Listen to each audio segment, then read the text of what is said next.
warahmatullahi wabarakatuh. Pertama-tama, marilah kita panjatkan puja dan puji kepada Allah Subhanahu wa taala yang telah memberikan rahmat dan berkah pada kita bisa berkumpul di acara yang insyaallah Allah ridho ini. Tak lupa selawat dan salam semoga selalu tercurah kepada Nabi Muhammad SAW, kepada keluarga, sahabat, hingga kepada kita selaku umatnya di akhir zaman yang insya Allah senantiasa taat pada sunnahnya. Yang terhormat Bapak atau Ibu Dewan Juri dan yang terhormat siswa-siswi pengikut lomba dalam acara ini. Izinkan saya membacakan tema yang saya bawakan, yaitu peringatan Maulid Nabi bukan bid'ah yang dilarang. Maulid Nabi Muhammad SAW biasanya diperingati dengan berkumpulnya beberapa orang membaca Al-Quran, ceramah, tablik akbar, melantunkan sholawat, kisah teladan Nabi sepanjang hidupnya, hingga dengan perlombaan-perlombaan seperti saat ini. Peringatan Maulid Nabi sejatinya adalah acara rutin yang dilaksanakan oleh mayoritas kaum muslimin untuk mengingat, menghayati, dan memuliakan kehadiran Rasulullah SAW.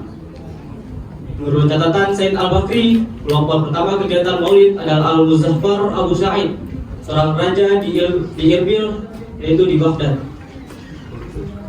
Pada saat itu, peringatan Maulid dilakukan oleh masyarakat dari berbagai kalangan yang berkumpul di suatu tempat. Mereka bersama-sama membaca ayat-ayat Al-Quran, membaca sejarah ringkas kehidupan dan perjuangan Rasulullah SAW, melantunkan sholawat dan syair-syair kepada Rasulullah, serta diisi pula dengan ceramah agama.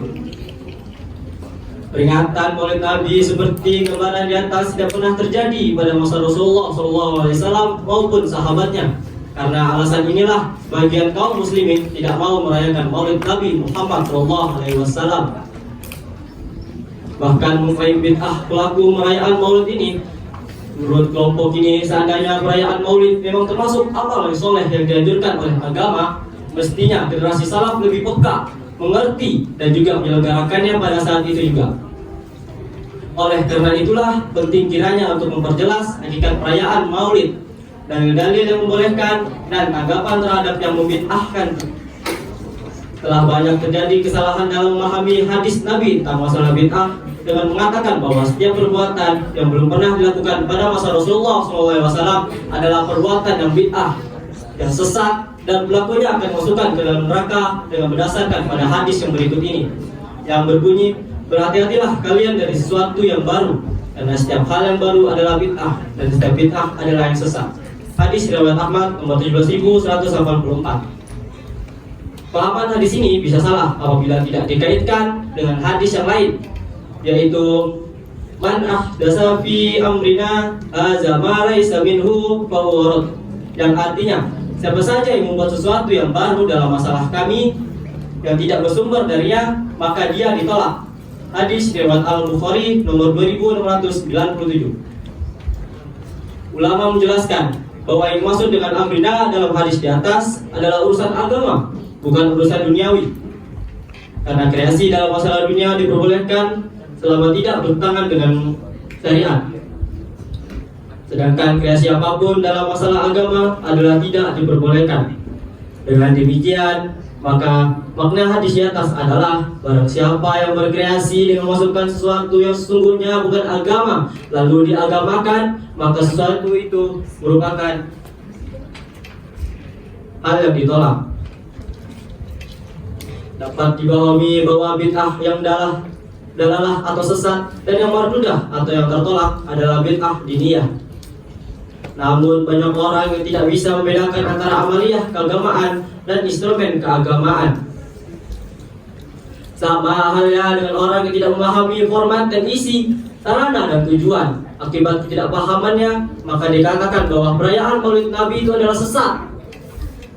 Membaca Al-Quran bersama-sama sesat dan seterusnya. Padahal perayaan Maulid hanyalah merupakan format, sedangkan hakikatnya adalah bersolawat, membaca sejarah perjuangan Rasulullah SAW, melantunkan ayat Al-Quran, berdoa bersama, dan kadang diisi dengan ceramah agama, yang mana perbuatan-perbuatan semacam ini sesuai dengan tuntunan Al-Quran maupun hadis.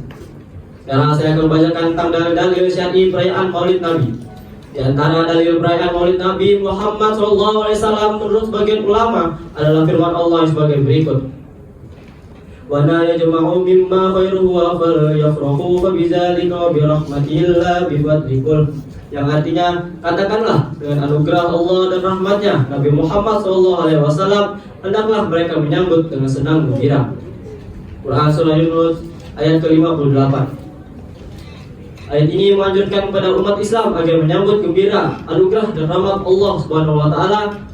Terjadi perbedaan pendapat di antara ulama dalam menafsir Al-Fadlah dan Ar-Rahmat. Ada yang menafsir kedua lafaz itu dengan Al-Qur'an dan ada pula yang menafsirkan memberikan penafsiran yang berbeda. Abu Syaikh meriwayatkan dari Ibnu Abbas radhiyallahu an bahwa yang dimaksud dengan fadli adalah ilmu, sedangkan rahmatan adalah Nabi Muhammad SAW. Pendapat yang masyhur yang menerangkan arti rahmatan dengan Nabi SAW ialah karena adanya isyarat firman Allah SWT, yaitu sebagai berikut: Lil alamin rahmatan illa arsulnaka wa ma, yang artinya kami tidak mengutus engkau melainkan sebagai rahmat bagi semesta alam. Quran Surah Al-Anbiya ayat ke-107. Menurut Syed Muhammad bin Alawi Al-Maliki Al-Hasani, bergembira dengan adanya Nabi Muhammad SAW ialah dianjurkan berdasarkan firman Allah SWT pada surat Yunus ayat 58 di atas. Dalam kitab Fathul Bari karangan Al-Hafiz Ibnu Hajar Al-Asqalani diceritakan bahwa Abu Lahab mendapatkan keringan siksa tiap hari Senin karena dia gembira atas kelahiran Rasulullah. Ini membuktikan bahwa bergembira dengan kelahiran Rasulullah memberikan manfaat yang sangat besar. Bahkan orang kafir pun dapat merasakannya. Jadi dapat ditarik kesimpulan bahwa peringatan Maulid Nabi Muhammad bukanlah bid'ah. Jadi sesama kaum muslimin jangan sampai membid'ahkan apa yang seharusnya tidak bid'ah. Jadi sekian dari saya, apa yang salah dari kata saya mohon dimaafkan. Wabillahi taufiq wal hidayah. Wassalamualaikum warahmatullahi wabarakatuh.